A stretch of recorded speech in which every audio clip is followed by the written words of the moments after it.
Muy buenos días, colegas, buenos días a los servidores públicos aquí presentes, buenos días, señor presidente. Antes de iniciar mis preguntas, quisiera solicitarle, si es posible, me permitiera al final de mi intervención una sugerencia respetuosa en torno al nombre de su libro. Bueno, bien, inicio, presidente.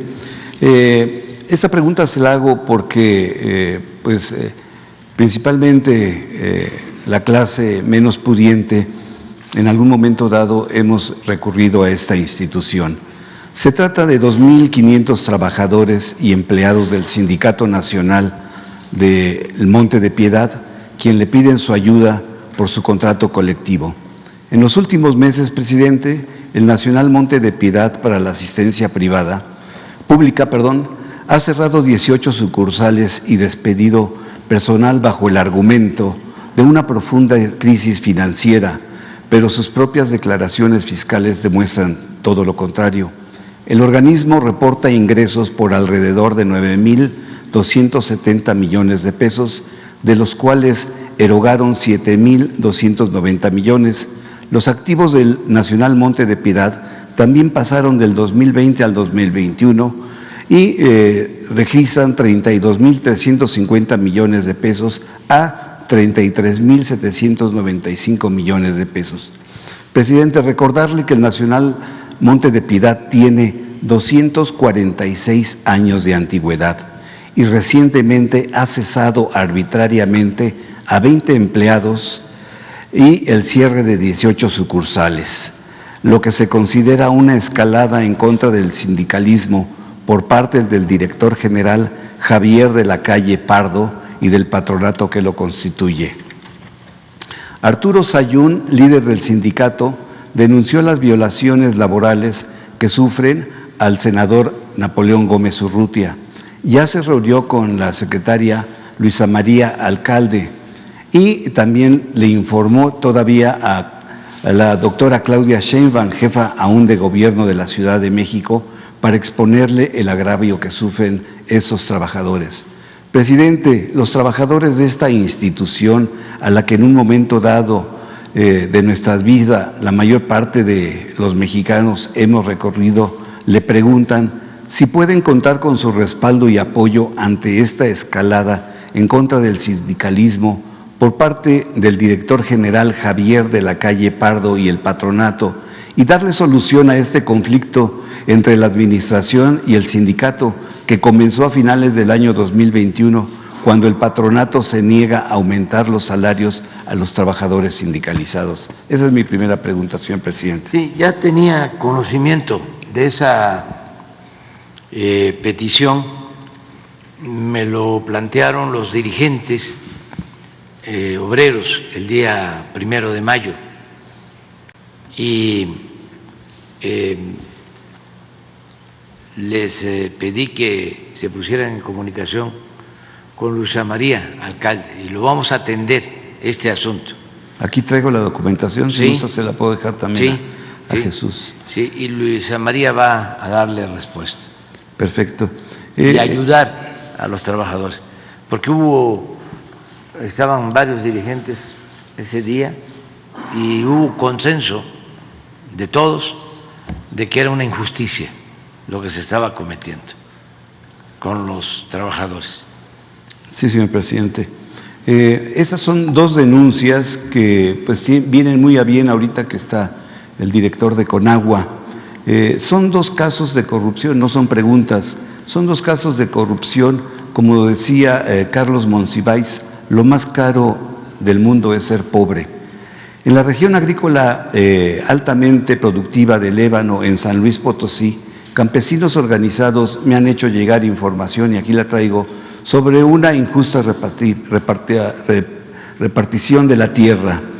El llamado fracaso de la repartición de tierras del proyecto Pujal-Coy, primera y segunda fase, bajo los decretos de expropiación 1973 y 1979, existe un excedente de entregar de casi 200,000 hectáreas, donde solo 1,074 campesinos han recibido 18,000 hectáreas y el resto quedó en manos de antiguos dueños o funcionarios corruptos de diversas dependencias como son Sedatu, Conagua y Sedar. El comité organizador de Moncam, de la Huasteca, Sociedad de Producción Rural, solicita la audiencia y de proceder una investigación y auditoría con Conagua y la Sedatu para exponer esta problemática, ya que en múltiples denuncias no han tenido éxito, presidente. Y por otra parte, en el año de 1996 se fundó en Ébano, también San Luis Potosí, la empresa Interagro de la Huasteca SADCB, con la participación de más de 250 agricultores y con bodegas construidas con dinero del gobierno. Denuncian que se aglutinó a los agricultores para almacenar y concentrar la oferta de sus cosechas y recibir créditos de Financiera Nacional de Desarrollo, de Zagarpa y de otros entes del gobierno que fueron a parar a las élites de sus directivos y de uno en especialmente de Clemente Mora Padilla. Recuerdan, presidente, que Firco, Fira, Acerca, Zagarpa apoyaban al campo mexicano.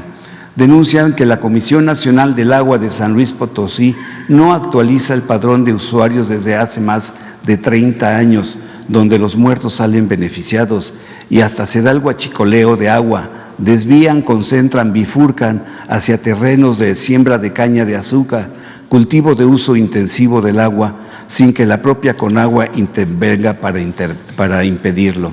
Aseguran poseer toda la información que le estoy dando y que pues les ha ocasionado a algunos represión y cárcel. Por todo ello, pues le piden su apoyo para que las instancias mencionadas, principalmente Conagua, pues pueda solucionar ese problema en San Luis Potosí. Y también aquí tengo la información, presidente. Bueno, pues Germán se va a hacer cargo de atenderlo. Ahora, terminando la conferencia, a ver si platican, y sería bueno que participara Luis, el procurador agrario, ¿sí? Y ver el asunto que nos están planteando. Finalmente, presidente, esta es mi segunda pregunta. Usted, como conocedor del devenir de nuestro país, sabe bien la historia de las sucesiones presidenciales. Ha habido muchas traiciones en ella. Le recuerdo que el general Lázaro Cárdenas envió fuera del país a Plutarco Elías Calles. Luis Echeverría le dio la espalda a Gustavo Díaz Ordaz. José López Portillo envió a las Islas Fiji a Luis Echeverría. Y Ernesto Zedillo metió a la cárcel a Raúl Salinas de Gortari y persiguió a Carlos Salinas de Gortari.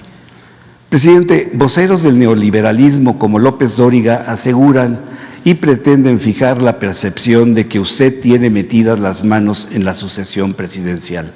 La pregunta es, ¿está garantizada en la administración 2024-2030, sea ganador o ganadora, la unidad y la disciplina para que no haya traiciones en el futuro?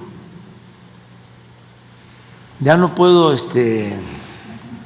hablar de esos temas, solo comentarles que pues yo me voy a retirar. Creo que, entre otras cosas, lo que ha sucedido después de los cambios es que el que sale se queda con la nostalgia de seguir mandando y se olvidan de que uno tiene pues su oportunidad, su tiempo, y por eso hay problemas. En el PRI había la disciplina de que terminaban y se callaban. Cuando envían a Luis Echeverría a las Islas Fiji es porque se hablaba de que seguía recibiendo a políticos en su casa y eso a lo mejor produjo la molestia de López Portillo y lo sacó del país. Con el PAN, pues no dejan de hablar ni Calderón ni Fox.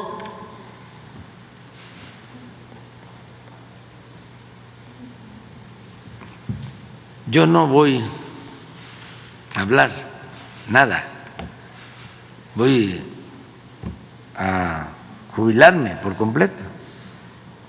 Sí van a hablar mucho de mí, pero me voy a ir muy tranquilo con mi conciencia, que eso es lo más importante, el tribunal de la conciencia. Y acerca de que me puedan perseguir, pues tampoco, porque no me voy a ir del país y ya todo el mundo va a saber dónde voy a estar. ¿Qué me van a perseguir? Ahí los voy a esperar. Estoy acostumbrado a enfrentar la persecución política, la guerra sucia, incluso los juicios para encarcelarme. Una vez en Tabasco me crearon, me fabricaron como 11 delitos.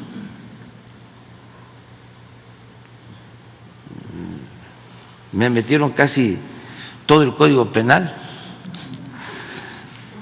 y órdenes de aprehensión. Y les dije, aquí estoy, en mi casa, vengan. Y no fueron. Y luego, cuando desafueron, también lo mismo. A un juez para orden de aprehensión, y me fui a mi casa. Y el pueblo, pues, me sacó a flote, me sacó adelante. Ese es mi ángel de la guarda. Pero está consciente que terminando su administración, ya sin la investidura presidencial, se le van a ir con todo y le van a buscar y… Pero ya llevo años en esto y tengo mi conciencia tranquila y no voy a dar ni un paso atrás en el tiempo que me queda, ni siquiera para tomar impulso. Yo estoy aquí porque el pueblo de México decidió que se iniciara una transformación. El pueblo de México votó por nosotros, votó por mí, para desterrar la corrupción. Y mal haría, sería un acto de traición, que yo me convirtiera en cómplice de corruptos. Por eso está aquí Arturo, porque hoy lo planteó en la mañana y le dijo, acompáñame, vamos a darlo a conocer, porque si no, quedamos como encubridores, como un ministro cambia 3 veces su criterio, o mejor dicho, 3 veces presenta un proyecto con un criterio y luego cambia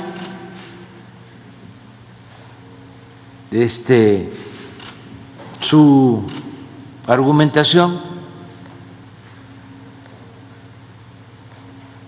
y de manera inexplicable. ¿Y cómo no lo vamos a saber? Porque es público. ¿Por qué no pones de nuevo la lámina de Arturo para explicarlo bien. Él lo hizo de manera magistral, además abogado, es el procurador fiscal. El otro, la otra lámina. Sí, miren.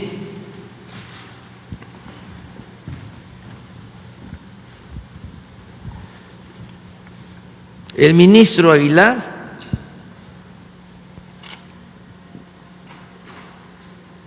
que dicho sea de paso, porque también debe saberse, es del bloque conservador.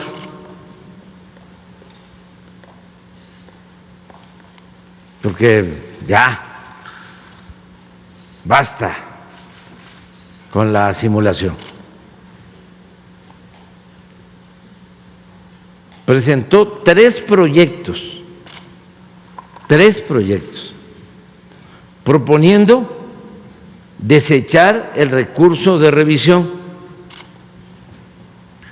En esta instancia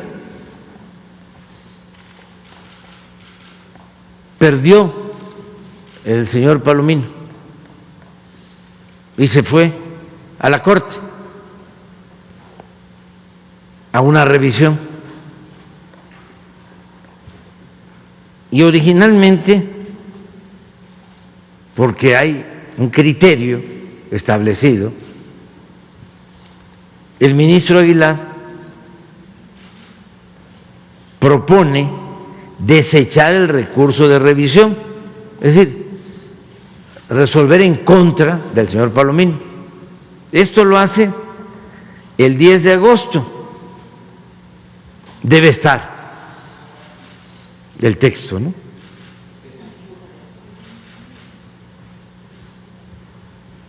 Lo retira o no lo discuten y el 13 de octubre del 2022 vuelve a presentar otro proyecto también proponiendo desechar el recurso.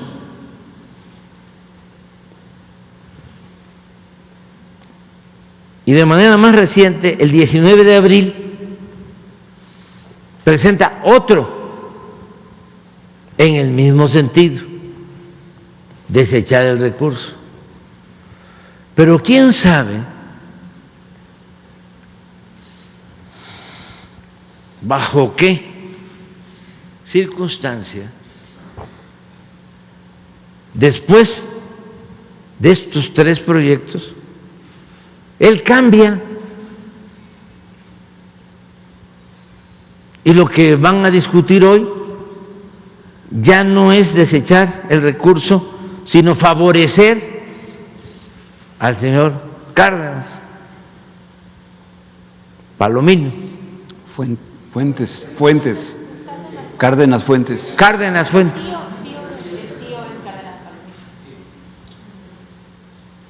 Entonces, nada más que nos expliquen.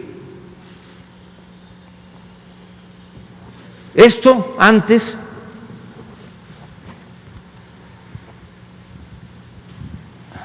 pasaba sin que nadie se diera cuenta. Ahora no. Entonces por eso están molestos, pero como decía Ponciano Arriaga, entre más me golpean, más digno me siento. De modo que no voy a cambiar en nada, porque estoy absolutamente convencido de que el principal problema de México era la corrupción, como estoy absolutamente convencido de que no había democracia. Era una presidencia oligarca, es decir, un gobierno de la oligarquía, un gobierno de las minorías. La democracia es el gobierno del pueblo. Eso no existía. El gobierno estaba al servicio de una minoría. Ellos manejaban el ejecutivo, el legislativo, el judicial, desde luego la llamada Procuraduría.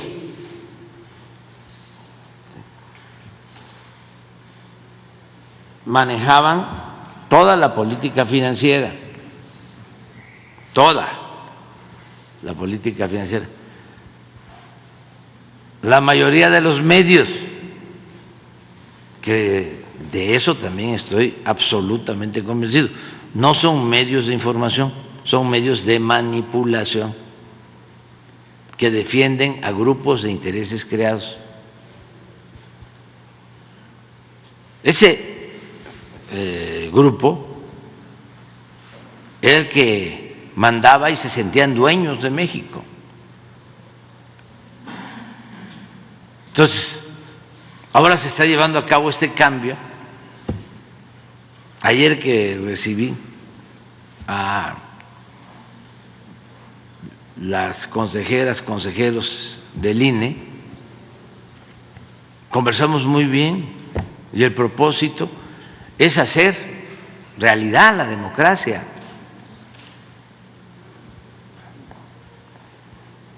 Que se establezca una auténtica democracia en nuestro país, que no se simule, que no se utilice la democracia como pantalla y que tengamos en realidad una oligarquía, el gobierno de los de arriba, de la minoría, de los ricos, y que el pueblo no exista. Ahora no, ahora hay, por eso hablo de un empoderamiento del pueblo. Y ayer puse que habíamos conversado y hay algo que sintetiza todo. Demos es pueblo, kratos es poder. Democracia es el poder del pueblo. Entonces ayer puse, nunca más kratos, poder, sin demos, sin pueblo. Eso es todo. Entonces, están muy molestos, pero tienen que entender de que estamos viviendo una etapa nueva. En muchos casos, yo diría que en casi todos, es hasta para beneficio de ellos mismos, nada más que están obnubilados. Los entiendo, porque ellos tenían el privilegio de mandar y de robar. Y entonces están en el desconcierto. Imagínense las grandes figuras, ¿no?, del periodismo, el que demos a conocer que Loret de Mola tiene 7 departamentos y tiene una casa de campo de 3 hectáreas en Valle de Bravo, con lago artificial, cabañas, y que gane 3 millones de pesos mensuales. O el otro señor que es el que gana más, Jorge Ramos, que dice que, y es cierto, que en el tiempo que llevamos nosotros en el gobierno han habido más homicidios, sí, porque pues estaba muy alto el número de homicidios cuando llegamos. y lo hemos ido bajando. Sin embargo, todavía nos falta. Pero nadie ha bajado el porcentaje de homicidios en los últimos 20 años como lo estamos haciendo nosotros. Pon la gráfica, porque todo es como se vea. El dato, la estadística. Y si ya le estoy contestando a Jorge Ramos, ojalá y él me conteste dos cosas: ¿cuánto gana y para quién trabaja? Ya sé que es Univisión, o ¿cómo se llama? Sí, no, pero ¿para quién trabaja en realidad? No, el de todos los sexenios.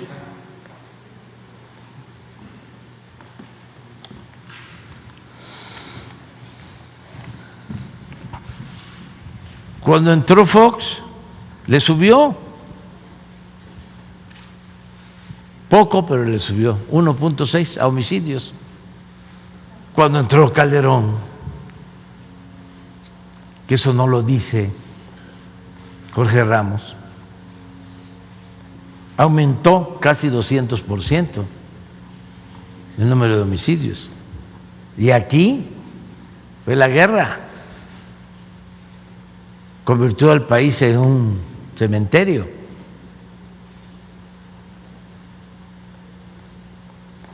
Todavía el presidente Peña le subió y nos los dejó acá. Y en el tiempo que llevamos, ahí vamos, bajando 17%. Y espero más. No es fácil, pero ya está dando resultados toda la política de atender las causas,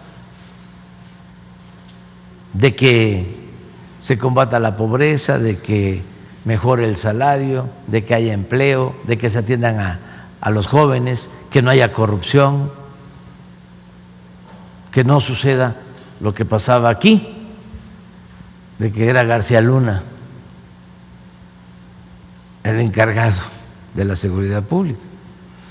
Entonces todo esto nos va a ir dando resultado y no es fácil porque las bandas que están operando aquí pues surgieron aquí.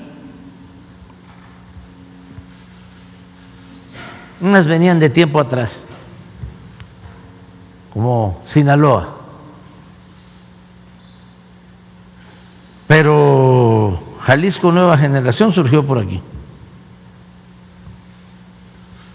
y otras. Ahora me da mucho gusto porque ya cuando estamos deteniendo como a 1.300 presuntos delincuentes en promedio al día, y ya estoy viendo menos jóvenes, o sea que ya empieza a tener resultados nuestra política para que pues también Ciro Gómez Leiva, que al otro día lo escuché hablando de que ese era el problema, la violencia, y otros que se van a ir por ahí, que eran los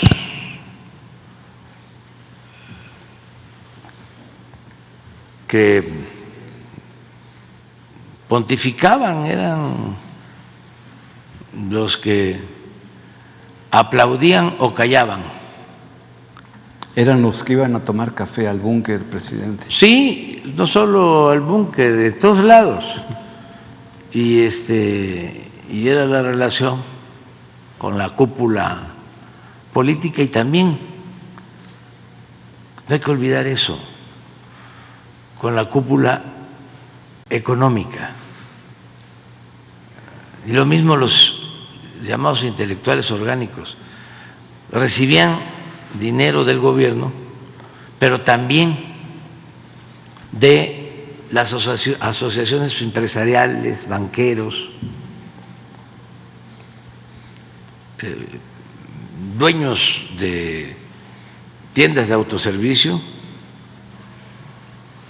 apoyaban los organismos empresariales, a Krause, a Aguilar Camín y a políticos. Entonces todo eso pues ya no. Y en el caso de periódicos como El Reforma, pues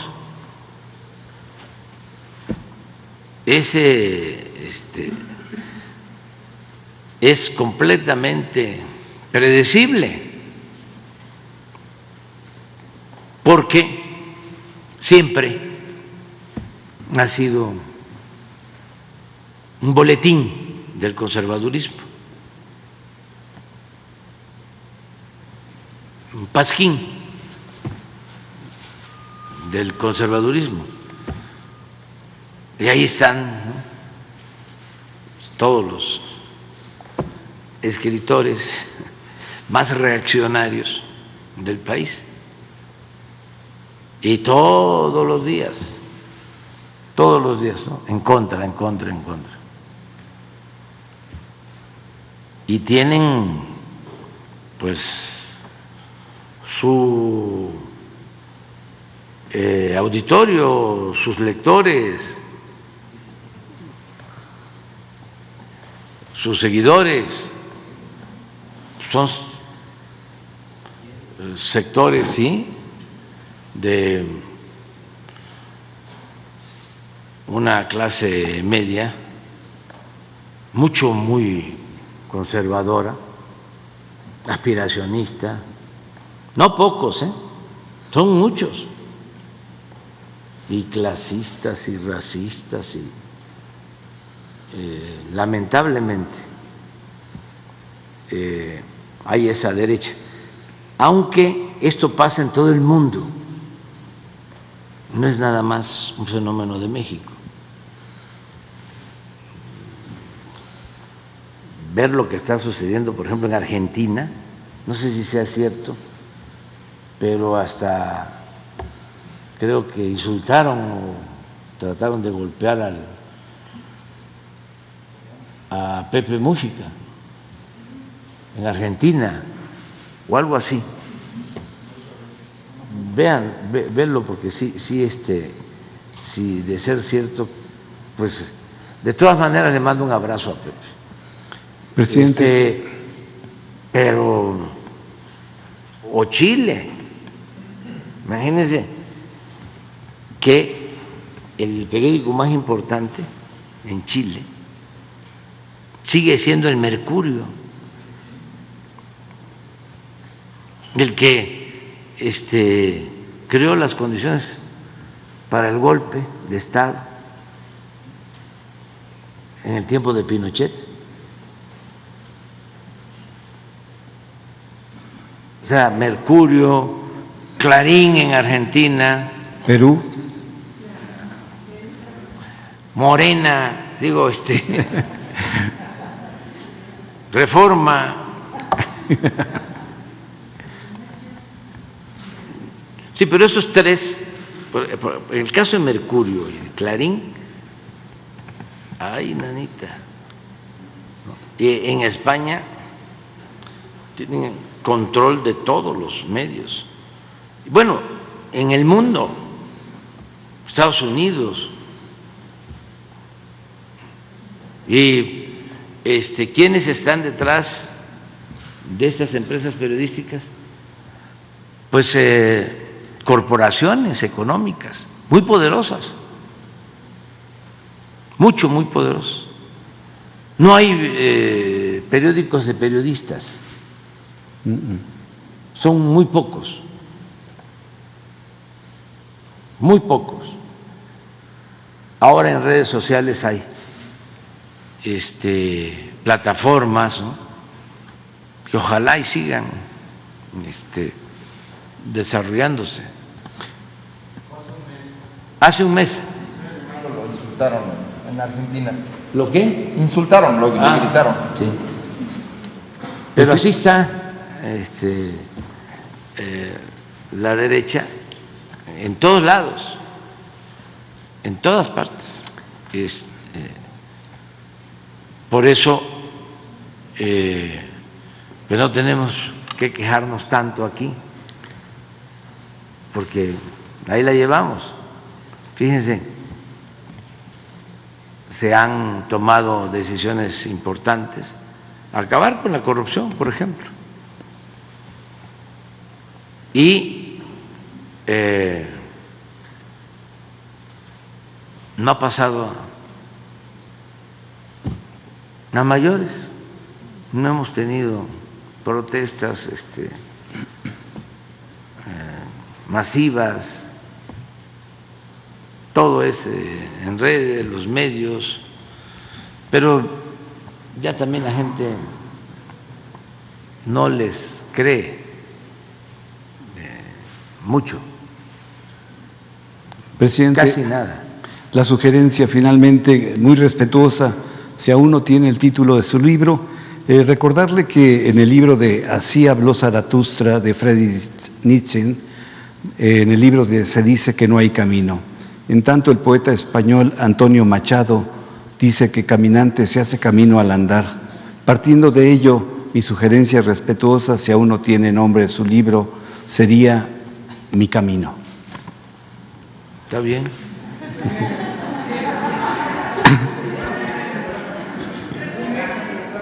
A mí me gustaría, ¿saben cómo terminar el libro? ¿Sabe cómo terminarlo? Con el poema de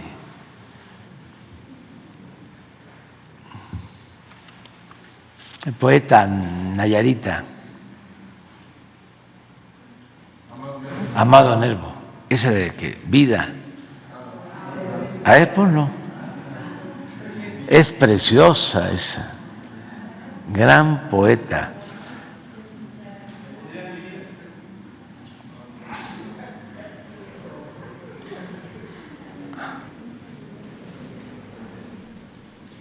A lo mejor con eso terminamos, ¿no? Espérate, no, nada más vamos a ver el poema. No vamos a terminar, tenemos tiempo todavía. La mayoría se va a quedar, pues la mayoría dijeron que se quedan al final. Les agradezco mucho. Hay otros que decidieron pues participar, ya los que conocemos, que van a participar para ser los coordinadores de defensa de la transformación, a los que les voy a entregar la estafeta con mucha anticipación para que tengan el liderazgo, y otros que van a participar en procesos electorales, federales, locales, y eso también es válido. Miren qué bello esto. Vamos a la poesía, hombre. Muy cerca de mi ocaso, yo te bendigo, vida, porque nunca me diste ni esperanza fallida, ni trabajos injustos, ni pena inmerecida, porque veo al final de mi rudo camino que yo fui el arquitecto de mi propio destino, que si extraje las mieles o la hiel de las cosas, fue porque de ellas puse hiel o mieles sabrosas. cuando planté rosales coseché siempre rosas. Cierto, a mis lozanías va a seguir el invierno, mas tú no me dijiste que mayo fuese eterno. Hallé sin duda largas noches de mis penas, mas no me prometiste tan solo noches buenas, y en cambio tuve algunas santamente serenas. Amé y fui amado, el sol acarició mi faz. Vida, nada me debes, vida, estamos en paz. Es precioso, ¿no? Vamos, tú.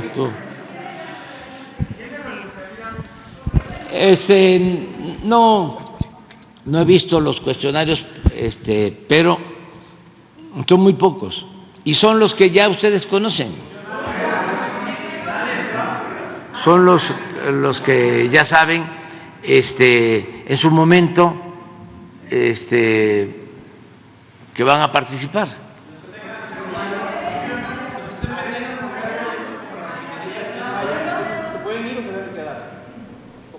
No, es que en todos los casos hay relevo. Lo que estamos buscando es que sepamos con tiempo, porque por lo que mencionas, Tren Maya, refinería, programas sociales, es que va a terminarse ya. Presidente. Ya.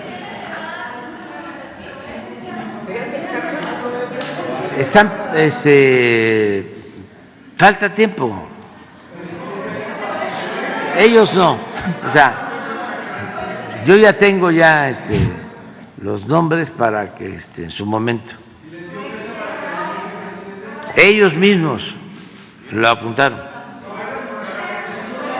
Ellos me lo apuntaron y ya estamos preparados, y los que se van son gentes de primera y los que se quedan también.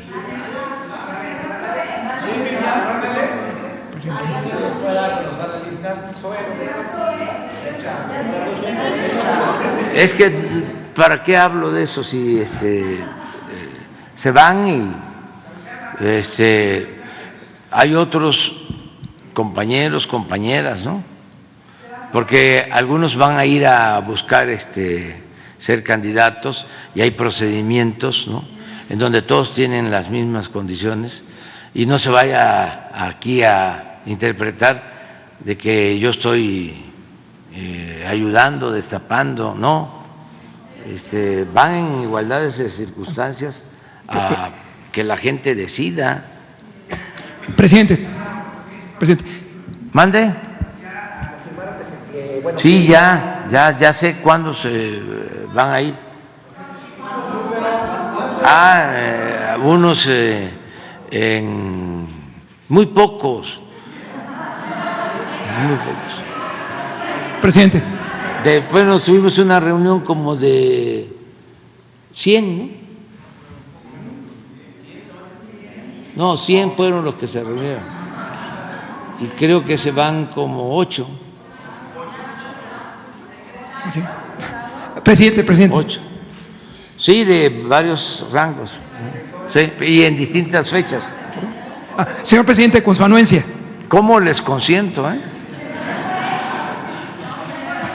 Señor presidente, parafraseando a Nervo, el sol tocó su faz cuando propuso los nombramientos de 4 ministros de la Corte al Senado de la República en su sexenio. Por un lado, con los consejeros del INE habló de un plan C en su reunión con ellos que va a proponer usted precisamente en el 2024. Y qué gusto verlo, después de 15 años de que usted acudió al estudio, donde su servidor reportero lo recibió, y nos impusieron 10 minutos para que se fuera usted o se fuera su servidor. entre otras cosas. A mí me da mucho gusto verte. ¿Les cuento lo de él? Sí, siéntate, nada Sí, más. Él es un periodista auténtico, inquieto. Entonces, cuando no nos daban oportunidades, él tenía un programa de una cadena de medios, que ya quedamos que son pocos los medios informativos o de comunicación. Bueno, entonces me insistía porque nos parecemos, perseverante, de que quería que yo fuera.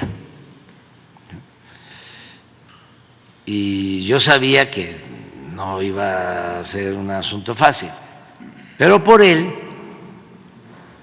que es una gente buena, acepté, vamos. Y entonces, su programa abierto en la radio, y anuncia de que fue hace 15 años. Sí, señor presidente. Más o menos. Y le va a entregar su expediente del CISEN en vivo, se lo va a traer próximamente. Bueno, y empieza a decir, aquí va a estar Andrés Manuel López Obrador. No era yo jefe de gobierno, no. Fue después. Exacto. Sí, cuando estaba la guerra sucia, linchamiento político que padecí en ese entonces, después de el 2006, creo. Sí, señor presidente. Y aquí va a estar Andrés Manuel López Obrador, los que quieran preguntar, el teléfono abierto, todo lo que le quieran decir, todo lo que le quieran preguntar y todo. Y comenzamos y porque no pidió permiso, pues se fue sin línea. Y y me empieza a preguntar y le empiezo a contestar. Y entonces entra una llamada, ¿no? Pero la radio. Y entonces le pasan un papel o algo así, ¿no? Diciéndole que se fuese a, ¿cómo le llaman? A comerciales, ¿sí? Anticipados. Y estábamos hablando. Bueno, pues ahora regresamos, ¿no? Ya vamos a regresar con la entrevista, vamos a comerciales, ¿no? Dijo él. Y entonces, pues yo lo vi, ¿no? Preocupado. Y me dice, ¿sabe qué? Es que me hablaron que yo corte la entrevista. ¿Y qué hago? No. Olvídate. No. Vamos a cortarla, porque si no, te van a correr. Y no tiene caso si tú estás actuando de buena fe. Y ya no regresamos, ¿te acuerdas?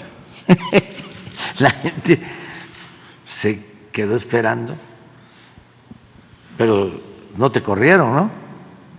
Tardaste otro tiempo. El juicio de la historia lo dirá. Bueno, pero así era. Entonces, mi reconocimiento a ti. Una vez también en Guanajuato, que hay estados en donde el control, bueno, sigue siendo total en los medios. Los controles de los gobiernos estatales, porque reparten mucho maíz con gorgojo y un periodista, también un conductor de radio, no sé si de Irapuato, de Celaya, de algún lugar, de León, y que quiere una entrevista conmigo. Dice, le voy a demostrar de que no es cierto que exista un cerco informativo. Yo le voy a entrevistar. Bueno, pues entrevístame, vamos. Ya fuimos. Y como pues no me veía con buenos ojos, preguntas pues muy directas y fuertes, hasta majaderas. Y yo le contestaba y le contestaba. En aquellos tiempos, cualquier espacio para nosotros era como la lluvia en épocas de sequía, ya era aceptado, cualquier espacio. Ya les platicaba yo de los espacios que nos daba el licenciado Zabludovsky, que en paz descanse, cómo era, cómo nos abría los espacios. Bueno, el caso es que me hace la entrevista y a la semana se comunica en ese entonces con César Yáñez para decirle de que lo habían corrido por hacerme la entrevista. Entonces le mandamos a ofrecer disculpas, ¿no? Y hablaba yo del licenciado Zabludovsky, porque él, a pesar de que los dueños de la radio donde estaba no veían bien que me entrevistara, me abría los espacios, pero no me hacía entrevista. Era muy raro, porque no me preguntaba nada. Entonces, me decía, licenciado, pidió usted hablar, pidió usted tener oportunidad de expresarse, con mucho gusto, licenciado. ¿Qué nos puede decir? Y yo, taca, taca, taca, taca, taca, taca, taca, taca, taca, taca. Ahí sí se me quitaba el hablar, sí, despacio. Ahí sí hablaba de corrido, porque era aprovecho para invitar a todos, porque quieren privatizar el petróleo. Nos vemos en el Zócalo el sábado, el domingo, a las 10 de la mañana. No podemos permitir que entreguen el petróleo, porque es entregar bienes de la nación, bienes del pueblo. No nos quedemos con los brazos cruzados, participa, ¿sí? Vamos todos a la defensa del petróleo. Y así, cosas por eso. Y me dejaba, no me interrumpía, y al final, pues eso es todo, licenciado. No quiere más tiempo, expresarse más. No, licenciado, muchas gracias, y ya. Pero me abría el espacio, ¿no? Otros no. Había quienes me daban porque se las daban de plurales, pero una vez cada 6 meses. Una vez cada 6 meses en radio. Ya. Entonces, este hombre por eso está aquí. Señor presidente, parafraseando a Nervo, si el sol tocó su faz, ¿cumplieron su expectativa los 4 ministros de la Corte que usted propuso al Senado de la República y que actualmente se desempeñan como tales? Por ejemplo, Margarita Ríos Farjat. No, les voy a contar, ya se los he platicado, para que vean cómo es la política, pero no hay que decepcionarse. Lo único que hay que tener muy presente es que la lealtad debe ser siempre al pueblo y al proyecto de transformación y a las causas justas. La lealtad entre hombres, mujeres, muchas veces es servilismo, abyección. Son amigos o leales de mentira en política, cuando no hay principios, y enemigos de verdad. Cuando tenía yo que resolver sobre la situación del Poder Judicial, aunque es un poder independiente, me preocupaba desde antes, ¿no? Porque, para no extendernos tanto, ya lo he dicho, ese poder fue la moneda de cambio, o una de tantas monedas de cambio que le entregó el PRI o los gobiernos del PRI al PAN para que se terminaran de convertir en PRIAN. Les entregaron el Poder Judicial completo, jueces, magistrados, ministros, bueno, llegaron a tener, ya lo he dicho aquí, a un procurador del PAN. Zedillo puso a José Antonio Lozano Gracia. Lozano Gracia, de procurador, que era del PAN. Y así. Entonces yo pues conozco eso. Hay desde luego honrosas excepciones, pero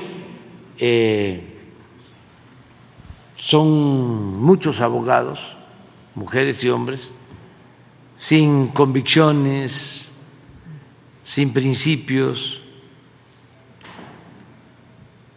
más buscando la justificación siempre en normas legales y dándole la espalda a la justicia. Entonces, había en ese entonces uno de los 11 ministros que simpatizaba, y en la campaña, claro, no abiertamente, sino que me mandó a decir de que él simpatizaba con nosotros y que hacía falta una transformación en México y que yo contara, ¿no?, con él si ganábamos. Entonces hice las cuentas y me tocaba en el periodo proponer a 4, porque terminaban, no, a 3, pero renunció Medina Mora. Entonces, el caso es que eran 3 más 1, 4, para 11, pues con 6 se podía iniciar un proceso de renovación al interior del Poder Judicial que lo requiere, urge una depuración en el Poder Judicial, una purificación del Poder Judicial. El caso es que de una u otra manera fueron 5 los que tenían relación conmigo, y también propusimos creo que 3 para la consejería, para la judicatura. Bernardo Batis, entre ellos. Sí, la judicatura, ¿no? Porque la judicatura es como la Contraloría o la Fiscalía, órgano regulador. ¿sí?, al interior del Poder Judicial, para que ningún poder, ni el legislativo ni el ejecutivo, puedan meterse en asuntos que solo competen al Poder Judicial. Pero para eso está la judicatura. Resulta, hablando de la judicatura, que no ha servido para nada, porque no hay ningún juez, ningún magistrado, ningún ministro enjuiciado. Es que la ministra de la Corte, la presidenta, es también la ministra del Consejo de la Judicatura. Sí, pero de todas maneras, ¿sí?, el resto han guardado silencio. Ninguno ha tomado una iniciativa para decir, esto está mal. ¿Cómo vamos a permitir que una jueza ordene la liberación de un presunto homicida y le dé al encargado del reclusorio 1 hora para liberarlo? ¿O cómo vamos a permitir que haya resoluciones para liberar así presuntos delincuentes de bandas organizadas que han cometido homicidios el viernes en la noche, el sábado en la mañana, y esos jueces no son investigados? ¿Y qué hace la judicatura? Eso por un lado. Pero les voy a decir, siempre planteé de que cada quien es responsable, y además lo he hecho siempre así, de sus actos. Y no me gusta, ayer se los dije a los del INE, yo no les voy a estar diciendo qué van a hacer. Ustedes son independientes, son autónomos, nada más que actúen de manera democrática y no se conviertan en empleados de oligarcas, como era antes el INE, al servicio de Claudio X González y de toda esa minoría corrupta y rapaz. Actúen con independencia. Bueno,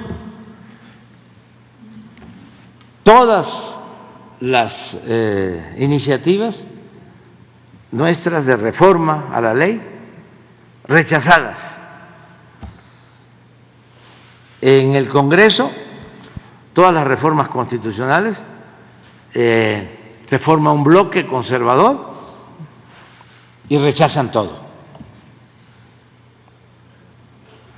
Por eso planteé que hacia adelante es importante pensar en votar por el candidato a la presidencia, pero también votar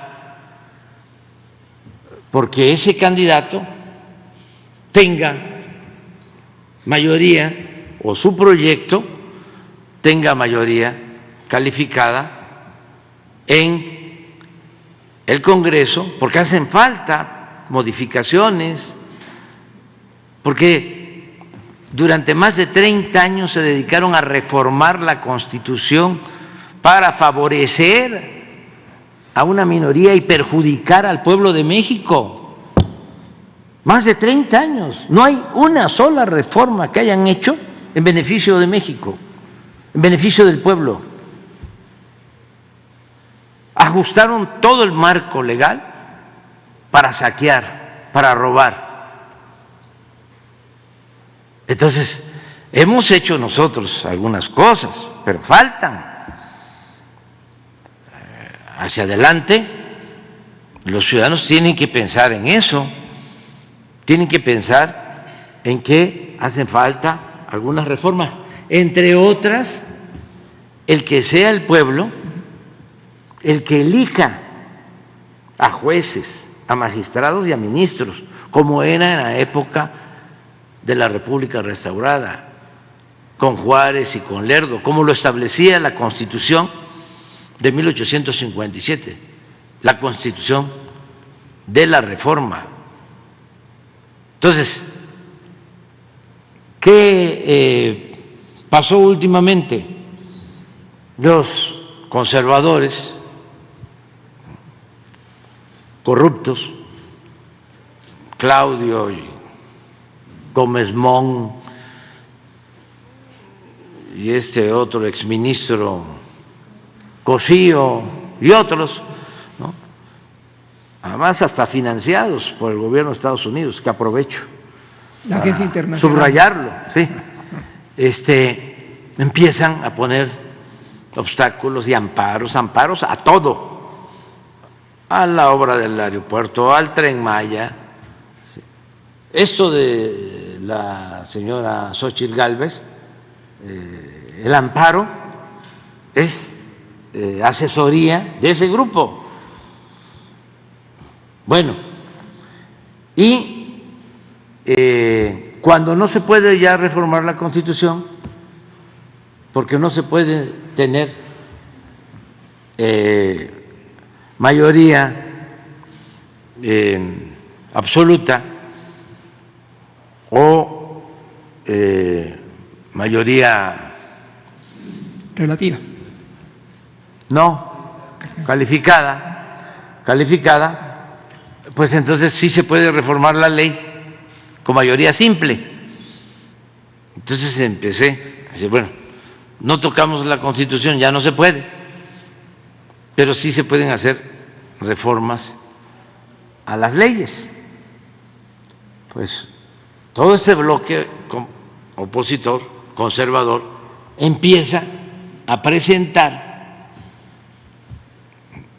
en la Corte recursos de inconstitucionalidad a las leyes. Entonces, para que una ley se declare inconstitucional, se requieren de 11 ministros, 8.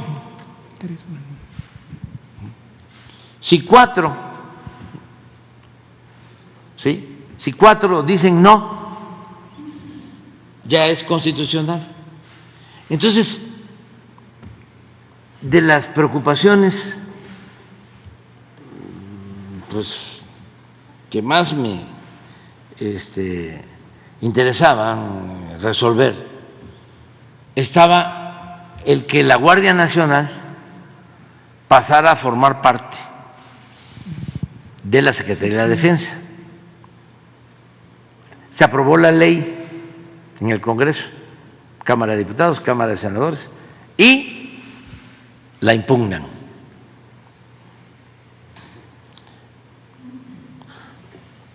¿Cuál es la excusa? El militarismo. Imagínense quienes reprimieron, quienes torturaban, quienes masacraban, quienes desaparecían. De repente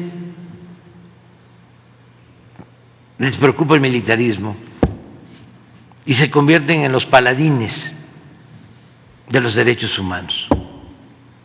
Por eso son unos reverendos, hipócritas, además de corruptos, hipócritas, cretinos,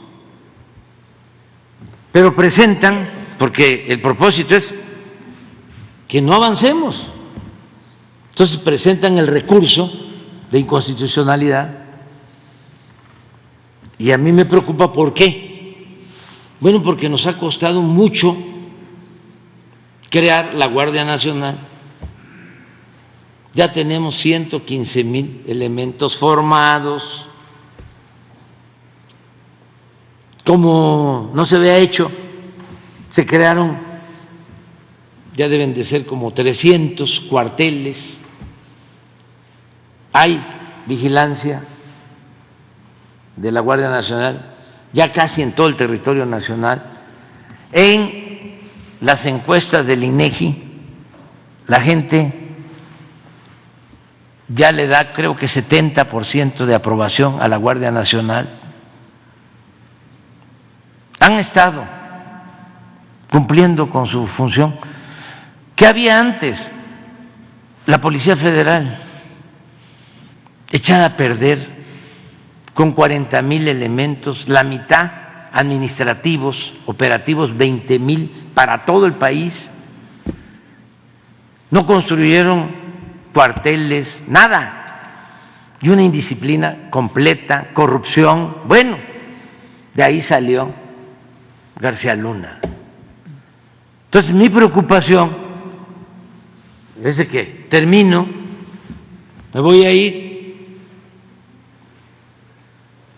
pero no quiero que la Guardia Nacional quede en la Secretaría de Seguridad Pública ni en Gobernación, como estaba. Imagínense, a los 3 años, 6 años, se echa a perder. Así está la Guardia Nacional, 76.7 de aprobación. Entonces, por esto, no vaya a llegar un joven ambicioso, sin principios, como no los voy a mencionar. Bueno, pero García Luna así empezó. Un ingeniero en computación o no sé qué. Y empiezan a escalar sin idea tampoco de lo que es la seguridad, todo manejado con las cámaras, ¿no? Por eso, ¿ya fueron al búnker que tenía? No. Es impresionante, o sea, y ahí es donde llevaba a todos los periodistas, salían de ahí, o sea, como si las cámaras, ¿no?, fuesen garantía de seguridad. Bueno, espérame porque es interesante el tema. Entonces, para que no cayera en manos hacia adelante de una gente así, por eso lo estoy planteando, y se echara a perder, porque es la seguridad del pueblo, la seguridad de los mexicanos, es la paz, la tranquilidad.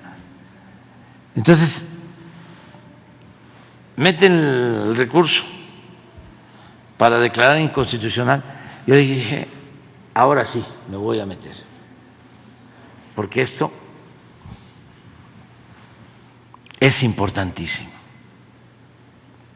Y hablo con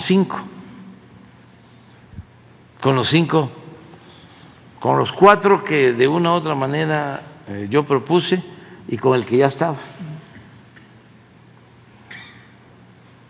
para garantizar los 4 votos. Pues si hablo con 5, uno por uno, no saben lo que me costó. Me costó porque ya venían actuando mal, ya habían demostrado ser chuecos, pero esto vale que hable yo con ellos para explicarles la importancia que tiene. Y hablé con los 5, pues con 2 no pude.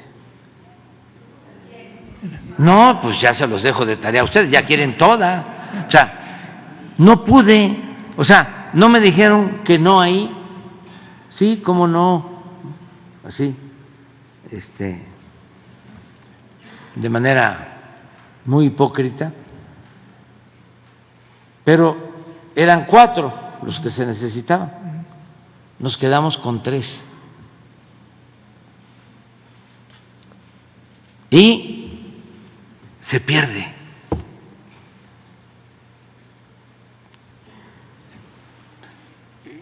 el propósito de que la Guardia dependiera de la Secretaría de la Defensa. Entonces, cuando se dieron cuenta, ya querían que entrara en vigor en un año. No, querían negociación. Todavía la presidenta, la señora Piña, le dijo a Rosa Isela: oye, ¿cómo vas a estar tú en contra si a ti te va a tocar manejar la Guardia Nacional? Si tú sales ganando. Fíjense. Rosa Isela le contestó: no, si es que no es un asunto mío, es un asunto que tiene que ver con el buen funcionamiento de la seguridad. Pero la señora, tentándola,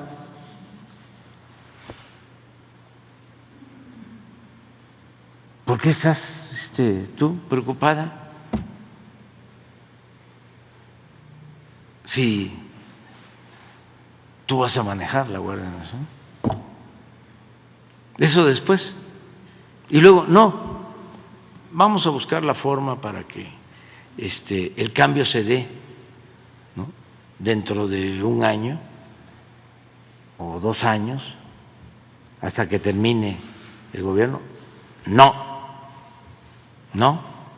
queremos componendas, no queremos ese tipo de acuerdos. Pero entonces, ¿por qué?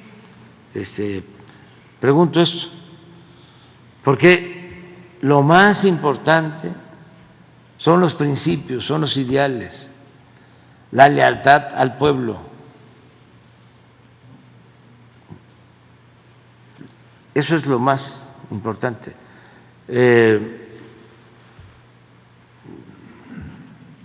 No hay que escandalizarse, pero hay quienes se suben a un ladrillo y se marean. El poder atonta a los inteligentes y a los tontos los vuelve locos si no se tienen ideales. La única forma de que alguien se mantenga con honestidad, que haga de su vida una línea recta, es el que se alimente de ideales, de principios. Y aún así, siempre va a estar la tentación del poder por el poder. Siempre va a estar la tentación del poder por el poder. Hay un caso, por ejemplo,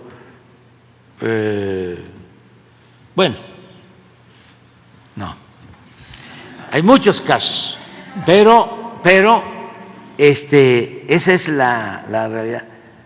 ¿Quiénes no traicionan? ¿Quién no traiciona? El pueblo. El pueblo no traiciona. ¿Ustedes creen que nosotros íbamos a poder llevar a cabo una transformación con el apoyo de los potentados, con el apoyo de los dueños de los medios de manipulación, con el apoyo de los intelectuales orgánicos? No. ¿Con quién estamos llevando a cabo la transformación?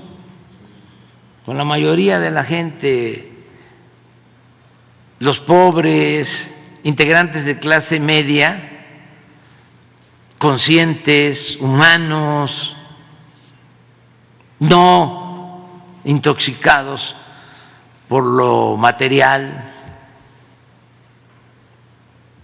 no aspiracionistas, no clasistas, no racistas, ladinos. Hay mucha gente de clase media que está respaldando el movimiento nuestro, incluso hasta les podría decir hasta de arriba, poquitos, porque son inteligentes y son humanos, muy fraternos. Pero hay otros que pues es muy difícil, aunque hasta las piedras cambian de modo de parecer, es mejor no querer convencerlos porque se desgasta uno. Hay muchos amigos, ¿no?, que dicen, qué barbaridad, fui a una fiesta familiar, estuve en una reunión, en una comida, y es increíble lo que dicen, el nivel de desinformación, la forma como los han manipulado. Entonces, por eso, no, primo hermano, ahí la llevas. Oiga, pero es que yo quiero que usted me convenza. No, hombre, ¿cómo te voy a convencer a ti? Sigue tu camino, vas bien, sigue escuchando a Ciro, a Loret de Mola, sigue leyendo el Reforma, y adelante. Y sí, seguir haciendo labor de concientización con la gente humilde, con los jóvenes, eso sí, de todas las clases sociales, porque esos tienen pues una mente en blanco, no están prejuzgados. Y siempre recuerdo de que el apóstol de la democracia, Madero, era hijo de hacendados, él mismo era hacendado.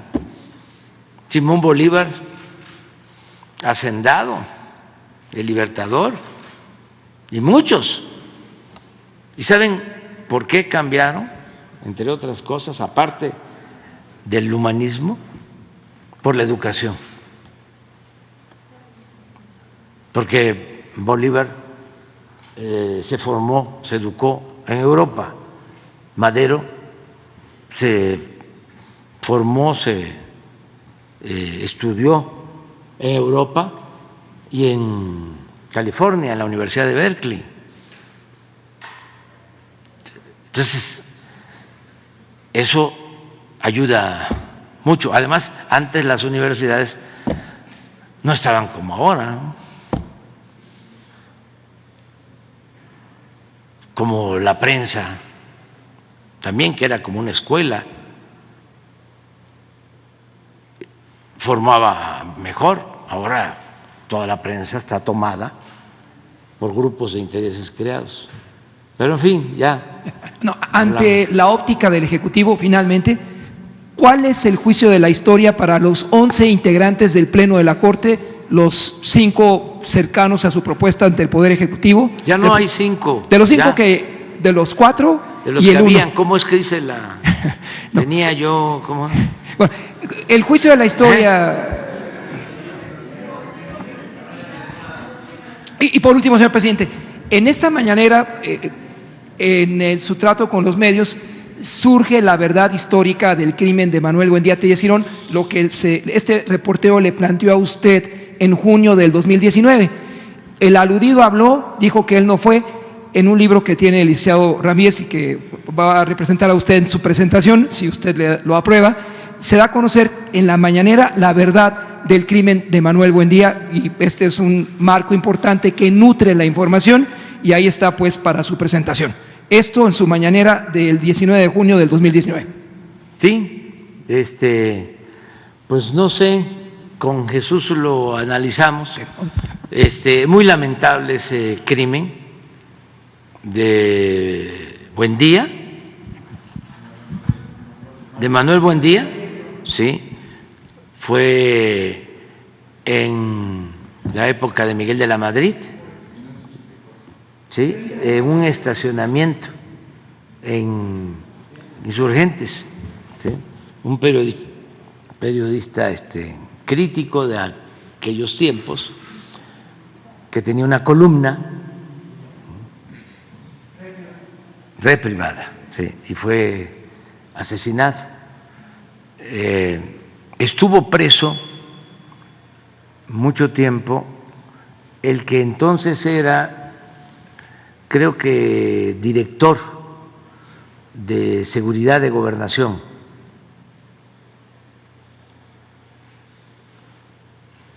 ayúdenme, les voy a contar también una anécdota sobre eso,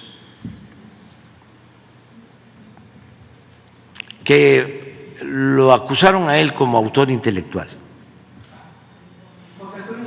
Zorrilla Pérez. Él cumplió, yo era jefe de gobierno, y él cumplió su sentencia. O estaba por cumplir su sentencia y, de acuerdo a la ley, si el comportamiento en prisión era bueno, se podían quitar años para darle la libertad anticipada. Entonces me lo solicitó, me lo mandó a solicitar con un abogado. Entonces, estamos hablando del que estaba acusado de haber participado en el homicidio. No sé si todavía vive el señor. Sí, sí. Entonces, en aquel tiempo, yo consulté con Miguel Ángel Granados Chapa, que conocía perfectamente el caso y que era amigo de Buendía.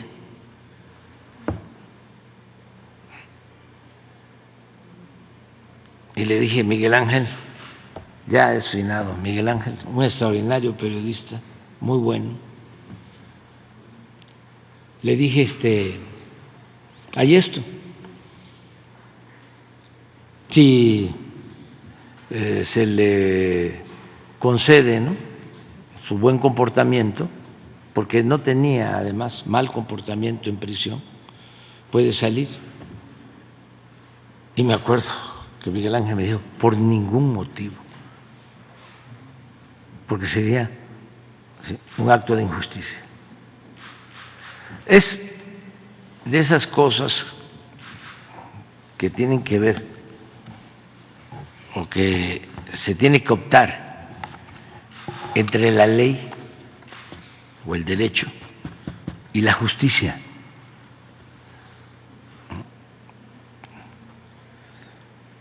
Entonces, es algo importante. A mí un maestro me enseñó de que era el derecho primero, luego la justicia y después de la justicia la misericordia. Y eso es lo que aprendí. Entonces, si van a hacer un libro, pues sí, conozco. No, pero sí es para los jóvenes, sobre todo los que estudian periodismo, comunicación. Es importante conocer toda esa historia de cómo era el periodismo en ese entonces, y cómo es ahora, ¿no? Muy bien, ya hablamos bastante.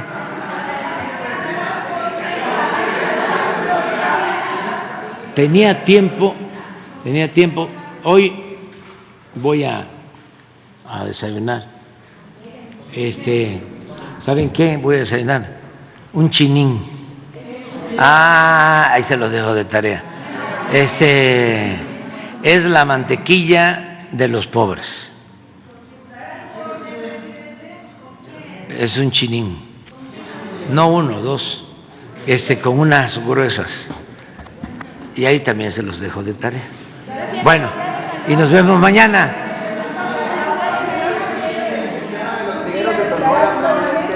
Voy a dar informes, sí. Sí. Sí, pues sí. No, porque viene lo del 15, que es el 1 de septiembre, que tengo que informar, y estaba yo hasta pensando pasar el informe del día 1. Lo que sucede es de que cada 3 meses informo y no quiero dejar de hacerlo. Entonces, es muy probable que sea el 1 de julio, luego el 1 de septiembre, que es el informe formal, y luego el grito, el 15. Sí, con ustedes y con pocos invitados. Sí, voy a la supervisión del Tren Maya.